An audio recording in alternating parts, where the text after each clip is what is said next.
నమస్తే, welcome to Abhinandan TV. ఇప్పుడు headlines చూద్దాం. అయోధ్య చేరుకున్న చిరంజీవి రామ్ చరణ్.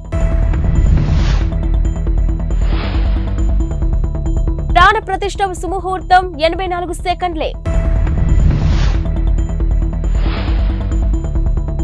అయోధ్య ఆలయంలోని పాత విగ్రహాన్ని ఎక్కడ ఉంచుతారంటే, దేశంలోని చారిత్రాత్మక ఆధ్యాత్మిక నగరం అయోధ్య ఒక ప్రత్యేకమైన శోభతో మెరిసిపోతుంది. అయోధ్య బాలరాముడి ప్రాణ ప్రతిష్ఠ కార్యక్రమం నేపథ్యంలో ఆధ్యాత్మిక శోభను సంతరించుకుంది.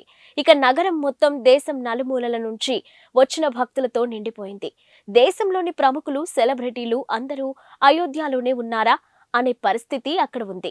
ఇక తాజాగా మెగాస్టార్ చిరంజీవి, ఆయన భార్య సురేఖ, తనయుడు రామ్ చరణ్ అయోధ్యకు చేరుకున్నారు.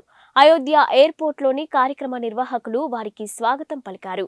అనంతరం అక్కడి నుంచి వారు భద్రతా సిబ్బంది మధ్య బస ఏర్పాటు చేసిన ప్రాంతానికి బయలుదేరారు. ఇక ఎయిర్పోర్ట్ లో చిరంజీవి మాట్లాడుతూ, అయోధ్య బాలరాముడి ప్రాణ ప్రతిష్ఠ వేడుకల్లో పాల్గొనడం పూర్వజన్మ సుకృతంగా భావిస్తున్నానని చెప్పారు. తాను ఎంతో భక్తితో కొలిచే హనుమంతుడే తనకు ఆహ్వానం పంపినట్టుగా ఉందని పేర్కొన్నారు. సర్వాంగ సుందరంగా ముస్తాబైన అయోధ్య రాముడి రామ మందిరంలో బాలరాముడి విగ్రహానికి మరి కాసేపట్లో ప్రాణ ప్రతిష్ఠ జరగనుంది. వేద పండితులు, సాధువుల ఆధ్వర్యంలో జరగనున్న ఈ కార్యక్రమానికి దివ్య ముహూర్తం నిర్ణయించారు. ఈ సుముహూర్తం కేవలం 84 సెకండ్ల పాటు మాత్రమే ఉందని పండితులు చెప్తున్నారు. మధ్యాహ్నం 12:29:03 నుంచి 12:30:35 వరకు అభిజిత్ ముహూర్తంలో బాలరాముడి విగ్రహానికి ప్రాణ ప్రతిష్ఠ జరగనుంది. ఈ కార్యక్రమంలో పాల్గొనేందుకు ప్రధాని నరేంద్ర మోదీ ఢిల్లీ నుంచి మరి కాసేపట్లో అయోధ్యకు చేరుకోనున్నారు. ఉదయం 10:25 అయోధ్య చేరుకొని వివిధ పూజా కార్యక్రమాలలో పాల్గొంటారు. ప్రాణ ప్రతిష్ఠ కార్యక్రమంలో భాగంగా 150 మంది సాధువులు, మత గురువులు, 50 మంది ఆదివాసీ తెగలకు చెందిన ప్రతినిధులు పాల్గొనున్నారు. ఇక వీరితో పాటు వివిధ రంగాలకు చెందిన ప్రముఖులు, కరసేవకుల కుటుంబ సభ్యులు సహా ఆహ్వానం అందుకున్న 7,000 మంది అతిథులు అయోధ్య చేరుకున్నారు. కాగా ప్రాణ ప్రతిష్ఠ కార్యక్రమం పూర్తయ్యాక అతిథులను ఉద్దేశించి ప్రధాని మోదీ ప్రసంగించనున్నారు.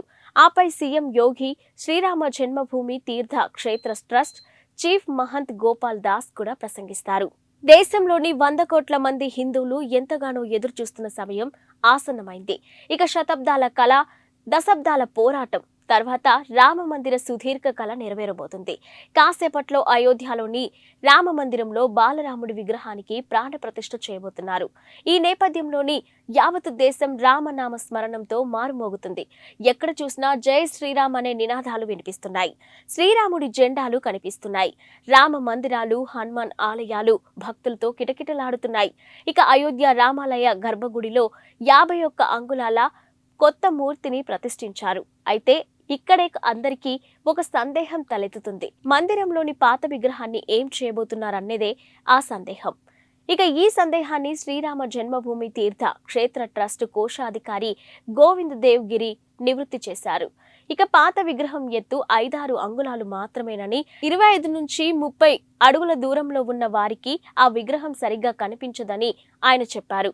అందుకే 51 అడుగుల కొత్త మూర్తిని ఏర్పాటు చేశామని తెలిపారు. ఇక బాలరాముడి విగ్రహాన్ని గర్భగుడిలో కొత్తగా ఏర్పాటు చేసిన బాలరాముడి విగ్రహం ముందే ఉండేలా ఏర్పాటు చేయనున్నట్టు వెల్లడించారు.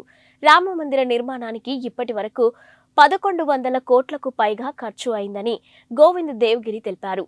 మొత్తం పనులు పూర్తి కావడానికి మరో 300 కోట్లు ఖర్చు అవుతాయని చెప్పుకొచ్చారు.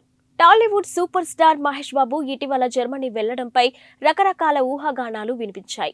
ఈ ఊహాగానాలకు చెక్ పెడుతూ అట్లాంటాకు చెందిన మూవీ ఫాలోవర్ క్రిస్టోఫర్ కనగరాజ్ ఓ ఫోటోను షేర్ చేశారు. రాజమౌళి కాంబినేషన్లోని మహేష్ బాబు ఓ సినిమా చేస్తున్నారంట. అయితే అంతర్జాతీయ స్థాయిలో రూపొందనున్న ఈ సినిమాను కేఎల్ నారాయణ నిర్మించనున్నారు. ఆఫ్రికన్ అటవీ ప్రాంతం నేపథ్యంలో సాగే ఈ action adventurous movie pre production work ఇప్పటికే మొదలైనట్టు తెలిసిందే. ఇక ఈ సినిమాలో తన లుక్ మేక్ ఓవర్ కోసమే మహేష్ జర్మనీ వెళ్లినట్టు ప్రచారం జరిగింది. తాజాగా జర్మనీలో ఉన్న మహేష్ బాబు ఫోటోను షేర్ చేసిన ట్విట్టర్ యూజర్, మహేష్ ప్రస్తుతం జర్మనీలో బ్రెన్నర్స్ పార్క్ హోటల్ స్పాలో డాక్టర్ హ్యారీ కోనింగ్ పర్యవేక్షణలో శారీరక దృఢత్వానికి శిక్షణ పొందుతున్నట్టు రాసుకొచ్చారు.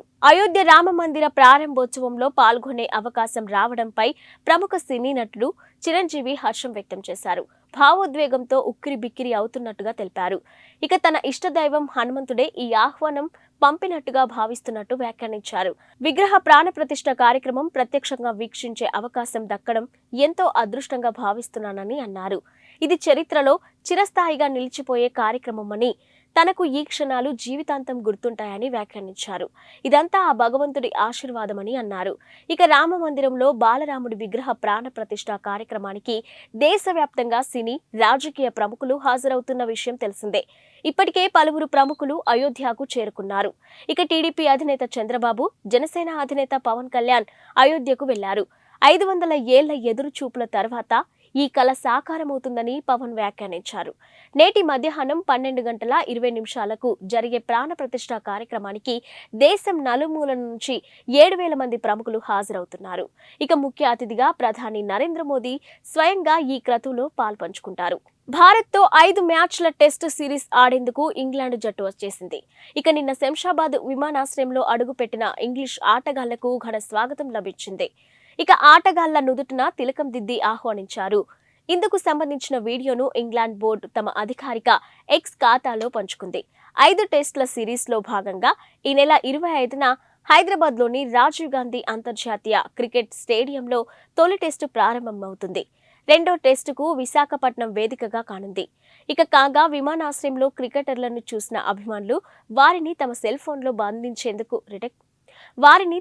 ఫోన్లో బంధించేందుకు పోటీపడ్డారు. ఇంగ్లాండ్తో తొలి 2 టెస్టుల్లో భారత జట్టును బీసీసీఐ ఇప్పటికే ప్రకటించింది. భారత్, ఇంగ్లాండ్ జట్లు చివరిసారి 2021-22లో తలపడ్డాయి. ఇక ఆ సిరీస్లో 2-2తో డ్రాగా ముగిసింది. ఇక ఇంగ్లాండ్తో తొలి 2 టెస్టులకు ప్రకటించిన 16 మందితో కూడిన భారత జట్టులో విరాట్ కోహ్లీ కూడా ఉన్నాడు. అతడు మరో 152 పరుగులు చేస్తే టెస్టుల్లో 9,000 పరుగులు సాధించిన 4వ భారత ఆటగాడిగా చరిత్ర సృష్టిస్తాడు.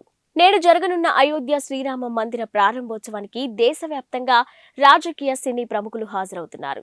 ఇప్పటికే కొందరు అయోధ్యకు చేరుకోగా మరికొందరు ఇవాళ ఉదయం అక్కడికి చేరుకుంటారు. ఇక టీడీపీ అధినేత చంద్రబాబు, జనసేన అధినేత పవన్ కళ్యాణ్, సూపర్ స్టార్ రజనీకాంత్ కూడా అయోధ్యకు చేరుకున్నారు. ఇక అయోధ్యలోని టీడీపీ అధినేత చంద్రబాబు నాయుడు ఇప్పటికే పలు ఆలయాలను సందర్శించారు.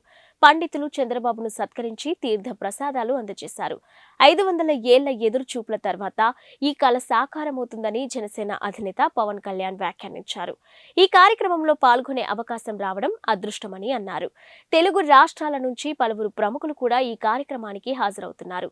కాగా మధ్యాహ్నం 12:20 బాలరాముడి ప్రాణ ప్రతిష్ఠ కార్యక్రమం నిర్వహిస్తారు. ఈ కార్యక్రమానికి సంబంధించి దేశవ్యాప్తంగా 7,000 మంది ప్రముఖులకు ఆహ్వానాలు వెళ్లాయి.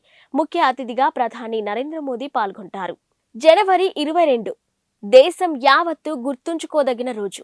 ఆ మాటకొస్తే చరిత్ర పుటల్లో చిరస్థాయిగా నిలిచిపోతున్న రోజు. నేడు అయోధ్యలో జరగనున్న రామయ్య ప్రాణ ప్రతిష్ఠ కార్యక్రమంతో దేశంలో పండుగ వాతావరణం నెలకొంది. ఈ వేడుకను కనులారా చూడాలని దేశం నలుమూలల నుంచి ఇప్పటికే వేలాది మంది అయోధ్యకు చేరుకున్నారు. అసలు అయోధ్య రామయ్య మందిరానికి ఎందుకంత ప్రాధాన్యం? రామయ్య నడియాడిన అయోధ్యలో మళ్లీ పూజలందుకోబోతున్న శ్రీరామచంద్రమూర్తికి సంబంధించి అయోధ్యలో ఎప్పుడు ఏం జరిగిందనేది ఓసారి చరిత్రను తిరిగేసి చూద్దాం. 1526 పానిపట్ యుద్ధంలో ఇబ్రహీం లోడీని ఓడించిన బాబర్ ఇండియాలో అడుగుపెట్టాడు. దీంతో మొఘలులు సామ్రాజ్య పాలన ప్రారంభమైంది. ఇక అతడి జనరల్లోని ఒకరు ఈశాన్య భారతదేశాన్ని జయించిన సమయంలో 1528లో అయోధ్యలో పెద్ద మసీద్ను నిర్మించి దానికి బాబ్రీ మసీదుగా పేరు పెట్టి బాబర్ను ప్రసన్నం చేసుకున్నాడు. ఇక మసీదు వెలుపల హిందువులకు పూజించే వెసులుబాటు కల్పించారు. ఇటీవలే టీడీపీని వీడి వైసీపీలో చేరిన విజయవాడ ఎంపీ కేశినేని నాని నిన్న అమృత్సర్లోని పవిత్ర సిక్కు ఆలయం గోల్డెన్ టెంపుల్ ను సందర్శించారు. స్వర్ణ దేవాలయం వద్ద కుటుంబ సభ్యులతో కలిసి తీసుకున్న ఫోటోను షేర్ చేసిన నాని గత సాయంత్రం ఆలయాన్ని సందర్శించి అందరూ ఆరోగ్యంగా, సంతోషంగా, సుఖ సంతోషాలతో ఉండాలని ప్రార్థనలు చేసినట్టు తెలిపారు. గత కొంతకాలంగా టీడీపీతో అంటిముట్టనట్టుగా ఉంటున్న నాని ఇటీవల ముఖ్యమంత్రి వైఎస్ జగన్ సమక్షంలో వైసీపీలోకి చేరారు. ఆ వెంటనే టీడీపీ అధినేత నారా చంద్రబాబు నాయుడుపై తీవ్ర వ్యాఖ్యలు చేశారు.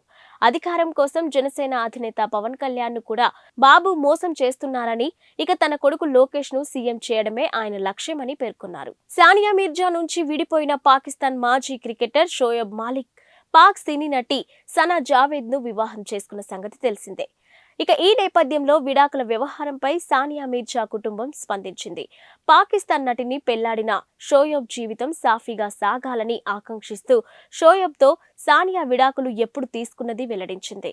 వారిద్దరూ కొన్ని నెలల క్రితమే విడిపోయినట్టుగా స్పష్టం చేసింది. సానియా ఎప్పుడూ తన వ్యక్తిగత జీవితంలో గోప్యత పాటించదని, కానీ ఇప్పుడు ఓ విషయాన్ని బయట పెట్టాల్సిన అవసరం ఉందని పేర్కొంది. సానియా మీర్జా షోయబ్ కొన్ని నెలల క్రితమే విడాకులు తీసుకున్నట్టు స్పష్టం చేసింది. షోయబ్ కొత్త ప్రయాణం సంతోషంగా సాగాలని సానియా ఆకాంక్షించినట్టు తెలిపింది. తమ గోప్యతను గౌరవించి ఊహాగానాలకు దూరంగా ఉండాలని అభిమానులను సానియా కుటుంబం అభ్యర్థించింది. ఇవి ఇప్పటివరకున్న బులెటిన్ అప్డేట్స్. Keep watching.